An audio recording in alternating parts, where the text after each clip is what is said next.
நான் நுழைந்தேன். தேற்றரவாளன் கருணையினால் தேவனின் இல்லத்தில் நான் நுழைந்தேன். தேற்றரவாளன் கருணையினால் தேடரும் பொருளாம் இறைவனை காண ஆவல் கொண்ட காரணத்தால் தேவனின் இல்லத்தில் நான் நுழைந்தேன். தேற்றரவாளன் கருணையினால். தந்தை மகன் தூய ஆவியாரின் பெயராலே ஆமென். நம் ஆண்டவராகிய இயேசு கிறிஸ்துவின் அருளும் கடவுளின் அன்பும் தூய ஆவியாரின் நட்புறவும் உங்கள் அனைவரோடும் இருப்பதாக. உம்மாத்மாவோடும் இருப்பதாக. இறையேசுவின் அன்புமிக்க சகோதர சகோதரிகளே, தூய மறை நிகழ்வுகளை நாம் தகுதியோடு கொண்டாட நம்முடைய பாவங்களை ஏற்று மனம் வருந்துவோம். எல்லாம் உள்ள இறைவனிடமும் சகோதர சகோதரிகளே உங்களிடமும் நான் பாவி என்று ஏற்றுக்கொள்கிறேன். ஏனெனில் என் சிந்தனையாலும் சொல்லாலும் செயலாலும் கடமையினை தவறியதாலும் பாவங்கள் பல செய்தேன். என் பாவமே என் பாவமே என் பெரும் பாவமே. ஆகையால் எப்போதும் கன்னியான புனித மரியாவையும் வானதூதர் புனிதர் அனைவரையும் சகோதர சகோதரிகளே உங்களையும் நம் இறைவனாகிய ஆண்டவரிடம் எனக்காக வேண்டிக் கொள்ள மன்றாடுகிறேன். எல்லாம் உள்ள இறைவன் நம் மீது இரக்கம் வைத்து நம் பாவங்களை மன்னித்து நம்மை நிலை வாழ்வுக்கு அழைத்து செல்வாராக. ஆமென். ஆண்டவரே இரக்கமாயிரும். கிறிஸ்துவே இரக்கமாயிரும். ஆண்டவரே இரக்கமாயிரும். கிறிஸ்துவே இரக்கமாயிரும். மன்றாடுவோமாக. ஆண்டவரே, மது அருள் எம்மை என்றும் கைவிடாதிருக்கவும்மை வேண்டுகின்றோம். உமது புனித பணிக்கு அது எங்களை அர்ப்பணிக்க செய்து எங்களுக்கு மது ஆற்றலை என்றும் பெற்று தருவதாக. உம்மோடு தூய ஆவியாரின் ஒன்றிப்பில் இறைவனாய் என்றென்றும் வாழ்ந்து ஆட்சி செய்கின்றவர் வழியாக உம்மை மன்றாடுகின்றோம். ஆமென். இறைவாக்கினர் தானியேல் நூலிலிருந்து வாசகம். அதிகாரம் 1. இறை வார்த்தைகள் 2 மற்றும் 11 முதல் 19 முடிய. அந்நாட்களில் அசரியா நெருப்பின் நடுவில் எழுந்து நின்று உரத்த குரலில் பின்வருமாறு மன்றாடினார். உமது பெயரை முன்னிட்டு எங்களை என்றும் கைவிட்டு விடாதீர். உமது உடன்படிக்கையை முறித்து விடாதீர்.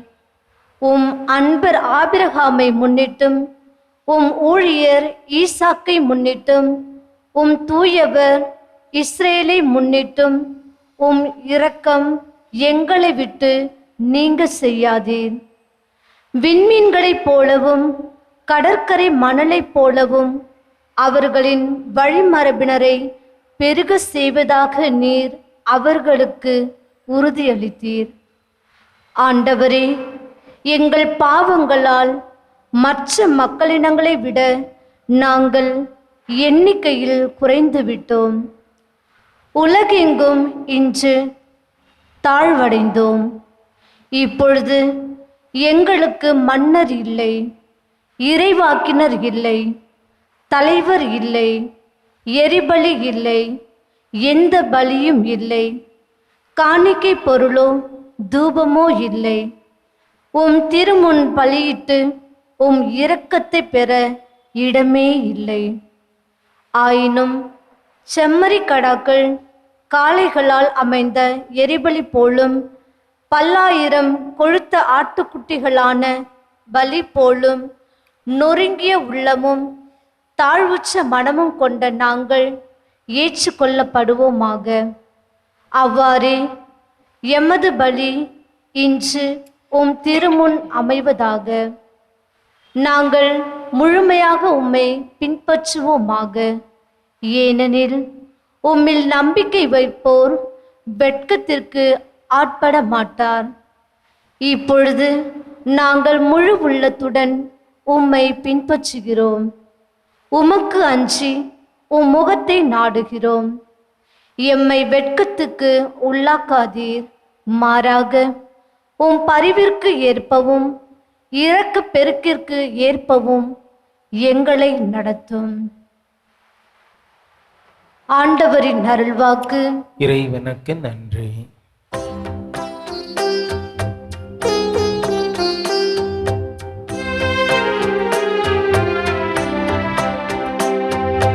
ஆண்டவரே, உம் இரக்கத்தையும் உம் பேரன்பையும் நினைத்தருளும். ஆண்டவரே, உம் இரக்கத்தையும் உம் பேரன்பையும் நினைத்தருளும்.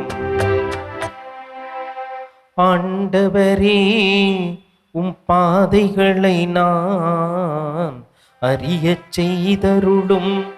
உம் வழிகளை எனக்கு கற்பித்தருளும். உமது உண்மை நெறியில் என்னை நடத்தி எனக்கு கற்பித்தருளும். ஏனெனில் நீரே என் மீட்பராம் கடவுள்.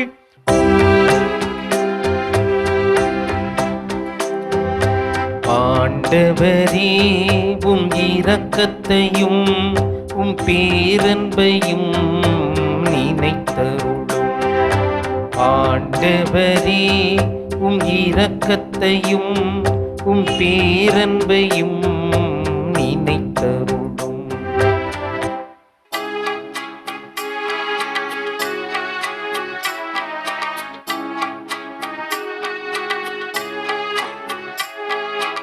ஆயின் தன் மந்தையை காப்பது போல ஆண்டவர் நம்மை காக்கின்றார். ஆயின் தன் மந்தையை காப்பது போல ஆண்டவர் நம்மை காக்கின்றார். இப்பொழுதாவது உங்கள் முழு இதயத்தோடு என்னிடம் திரும்பி வாருங்கள்.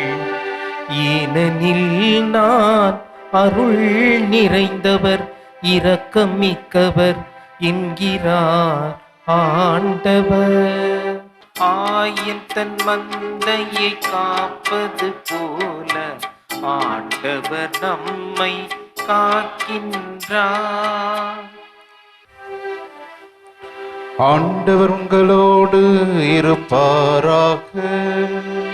உம் ஆன்மாவோடும் இருப்பாராக. மத்தேயு எழுதிய தூய நற்செய்தியிலிருந்து வாசகம். ஆண்டவரே, மாட்சி உமக்கே. அதிகாரம் 18. இறை திருவார்த்தைகள் 21-35 முடிய. பேதுரு இயேசுவை அணுகி, ஆண்டவரே, என் சகோதர சகோதரிகளுள் ஒருவர் எனக்கு எதிராக பாவம் செய்து வந்தால் நான் எத்தனை முறை அவரை மன்னிக்க வேண்டும்?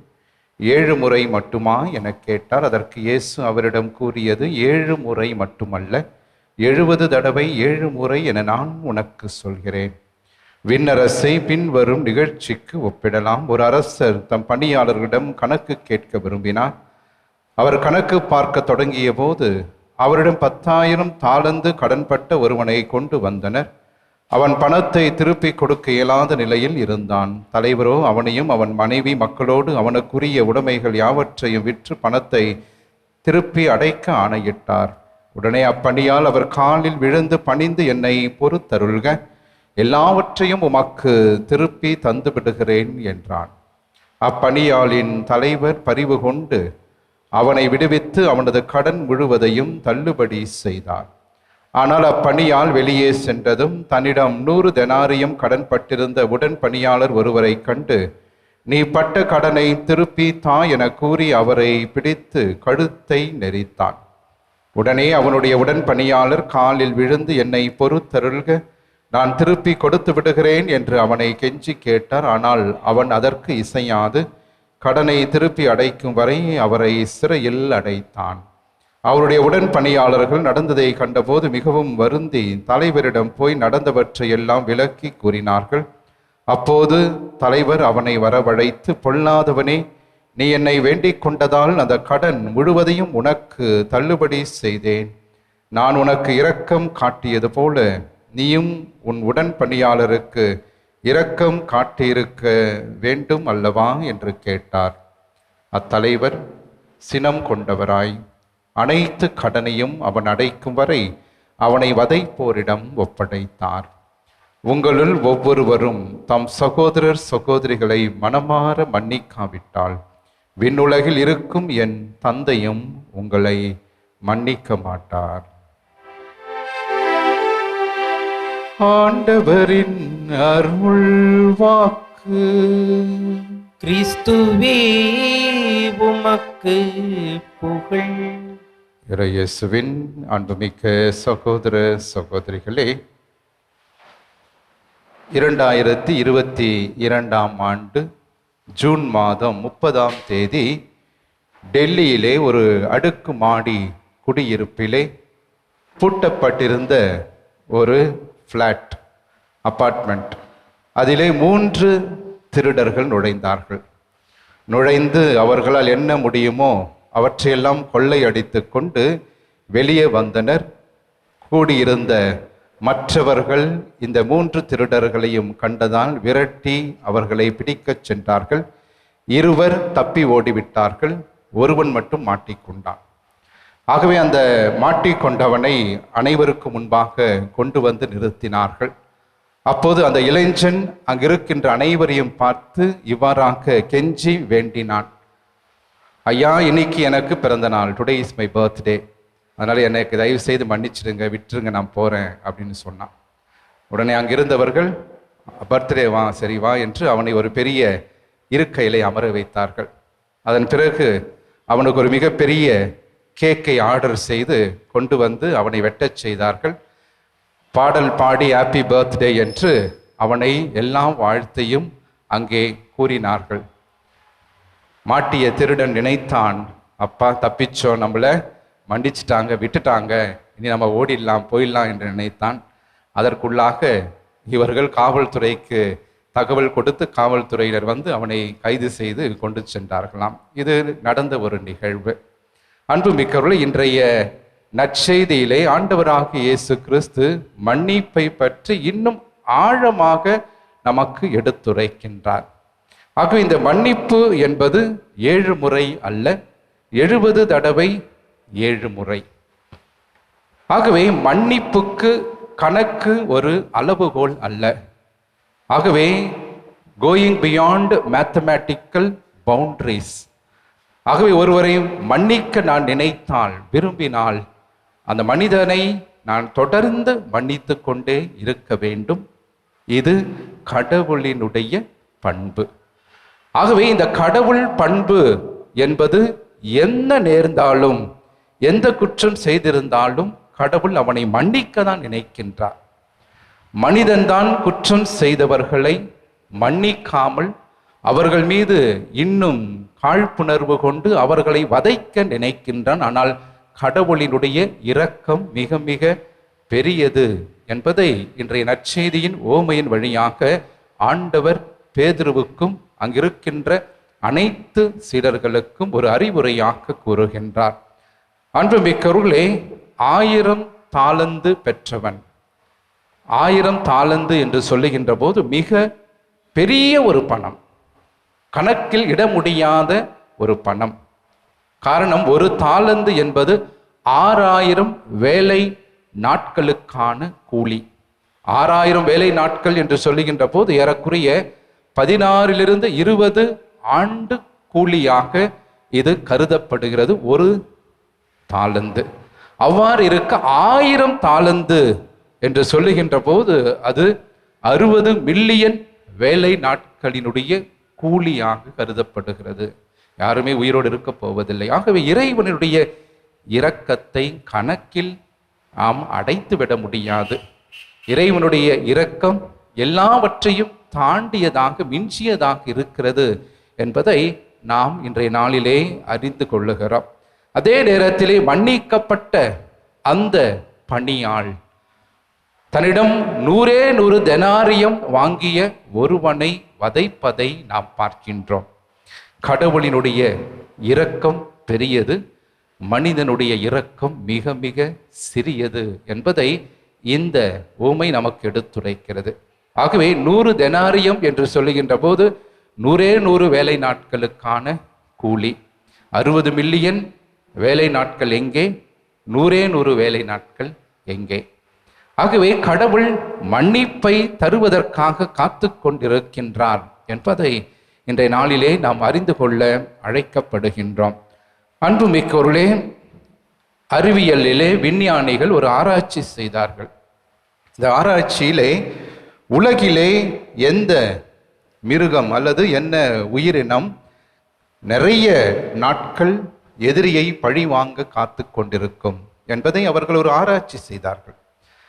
அந்த ஆராய்ச்சியிலே அவர்கள் வெளிப்படுத்திய தகவல்கள், முதலாவதாக அவர்கள் சொல்லுவது, வீட்டிலே நாம் வளர்க்கின்ற பூனை.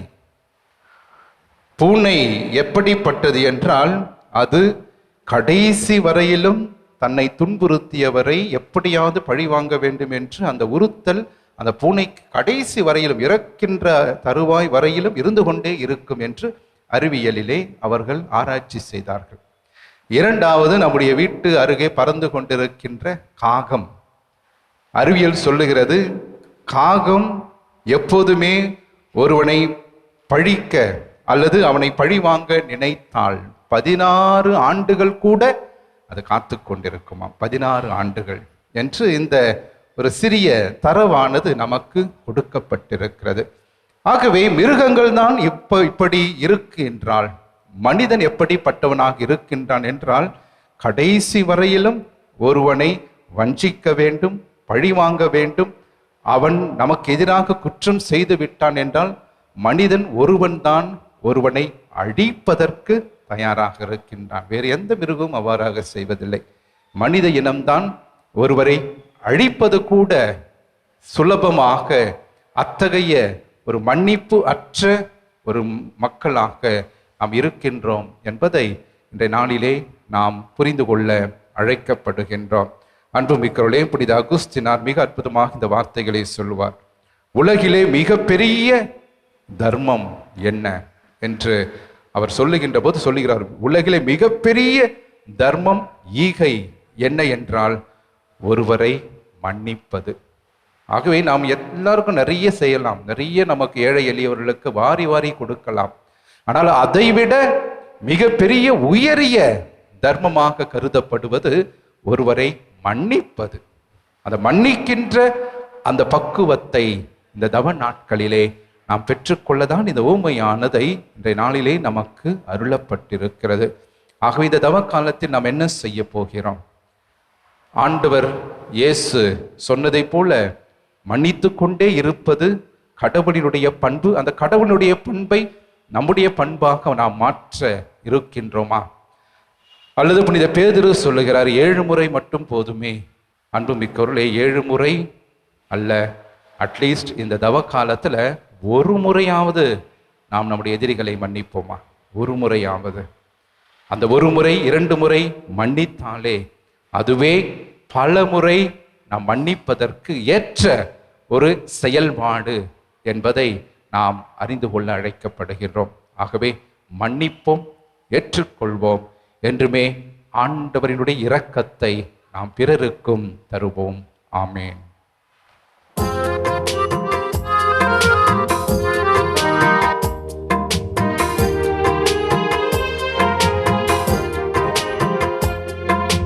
பலியை அல்ல இரக்கத்தையே கேட்கிறார், பாவி எந்தன் இதயத்தையே கேட்கிறார். பலியை அல்ல இரக்கத்தையே கேட்கிறார், பாவி எந்தன் உள்ளத்தையே கேட்கிறார். தருகிறேன் இது தருகிறே தருகிறே இது தருகிறே.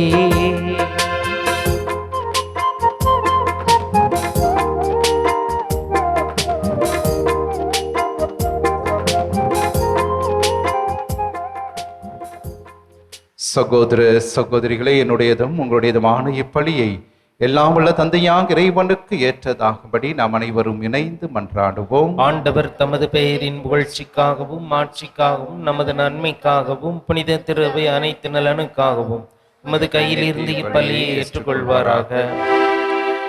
ஆண்டவரே, மீட்பளிக்கும் பலி பொருள் எங்கள் பாவங்களை கழுவிடவுமை வேண்டுகிறோம். அதனால் இது உமது ஆற்றலின் பரிகார பலியாக மாறிட நீர் அருள்வீராக. எங்கள் ஆண்டவராகிய கிறிஸ்து வழியாக உம்மை மன்றாடுகின்றோம். ஆமென். ஆண்டவர் உங்களோடு இருப்பாராக. ஆன்மாவோடும் இருப்பாராக. இதயங்களை மேலே எழுப்புங்கள். ஆண்டவரிடம் எழுப்பியுள்ளோம். நாம் இறைவனாகிய ஆண்டவருக்கு நன்றி கூறுவோம். அது தகுதியும் நீதியும் ஆனதே. ஆண்டவரே, தூயவரான தந்தையே, என்றும் உள்ள எல்லாம் உள்ள இறைவா, என் ஆளுமை விடத்திலும் நாங்கள் உமக்கு நன்றி செலுத்துவது மெய்யாகவே தகுதியும் நீதியுமாகும். எங்கள் கடமையும் மீட்புக்குரிய செயலுமாகும். எங்கள் தவ முயற்சிகளால் நாங்கள் உமக்கு நன்றி செலுத்துகிறோம். எங்கள் ஆணவத்தை தளர்த்தவும் ஏழைகளுக்கு உணவளிக்கவும் இவ்வாறு உமது கனிவிரக்கத்தை பின்பற்றவும் நீர் திருவுள்ளமானீராகவே எண்ணற்ற வானதூதரோடு சேர்ந்து நாங்களும் உம்மை போற்றி புகழ்ந்தேத்தி ஒரே குரலில் சொல்வதாவது: தூயவர் தூயவர் தூயவர், வான்படைகளின் கடவுளாம் ஆண்டவர். விண்ணகமும் மன்னகமும் உமது மாட்சியால் நிறைந்துள்ளன. உன்னதங்களிலே ஓசன்னா. ஆண்டவர் பேரால் வருகிறவர் ஆசி பெற்றவர். உன்னதங்களிலே ஓசன்னா. ஆண்டவரே, நிர்மையாகவே தூயவர், தூய்மை அனைத்திற்கும் ஊற்று. ஆகவே முடியாவையை பொழிந்து இக்காணிக்கைகளை தூய்மைப்படுத்த உம்மை வேண்டுகின்றோம். இவ்வாறு எங்கள் ஆண்டவர் இயேசு கிறிஸ்துவின் உடலும் இரத்தமுமாக எங்களுக்கு இவை மாறுவனவாக. அவர் பாடுபட உளம் கனிந்து தம்மை கையளித்த போது அப்பத்தை எடுத்து நன்றி செலுத்தி அதை பிட்டு தம் சீடர்களுக்கு அளித்து கூறியதாவது: அனைவரும் இதிலிருந்து பெற்று உண்ணுங்கள், ஏனெனில் இது உங்களுக்காக கையளிக்கப்படும் என் உடல்.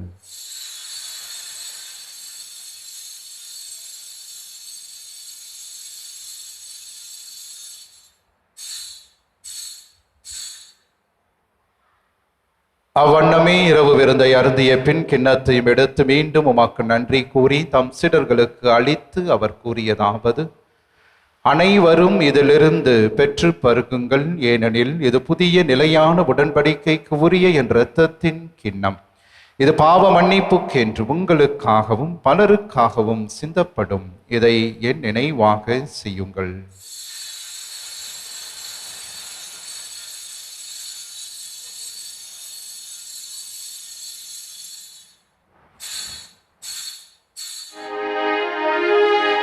நம்பிக்கையின் மறை பொருள்.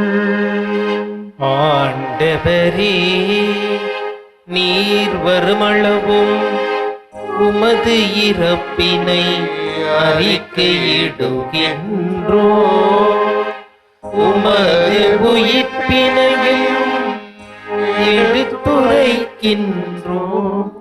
ஆகவே ஆண்டவரை, நாங்கள் கிறிஸ்துவின் இறப்பினையும் உயிர்ப்பினையும் நினைவு கூர்ந்து வாழுதரும் அப்பத்தையும் மீட்பளிக்கும் இக்கிண்ணத்தையும் ஒப்புக் கொடுக்கிறோம். உம் திரும்ப நின்று மக்கு ஊழியம் புரிய தகுந்தவர்கள் என எங்களை ஏற்றுக்கொண்டீர். எனவே மக்கு நன்றி செலுத்துகிறோம்.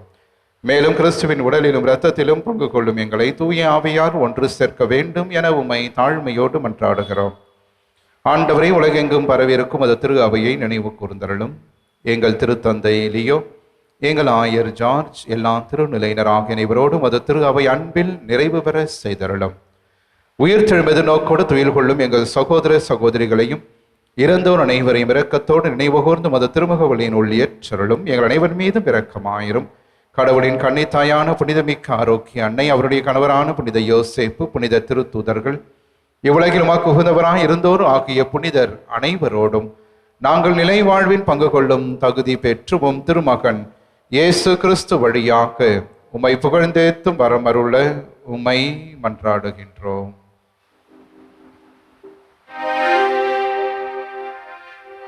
இவர் வழியாக இவரோடு இவரில் எல்லாம் வல்ல இறைவனாகிய தந்தையே, தூய ஆவியாரின் ஒன்றிப்பில் எல்லா புகழும் ஆட்சியும் என்றென்றும் உமக்கு உரியதே.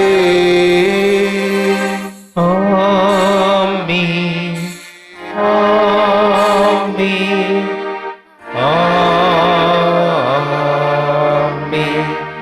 கடவுளை தந்தை என அழைக்க இயேசு நமக்கு கற்றுக் கொடுத்த ஜெபத்தை விண்ணக தந்தையை நோக்கி நம்பிக்கையோடு நாம் ஜெபிப்போம். விண்ணுலகில் இருக்கின்ற எங்கள் தந்தையே, உமது பெயர் தூயது என போற்ற பெறுக. உமது ஆட்சி வருக. உமது திருவுளம் விண்ணுலகில் நிறைவேறுவது போல மண்ணுலகிலும் நிறைவேறுக. எங்கள் அன்றாட உணவை இன்று எங்களுக்கு தாரும்.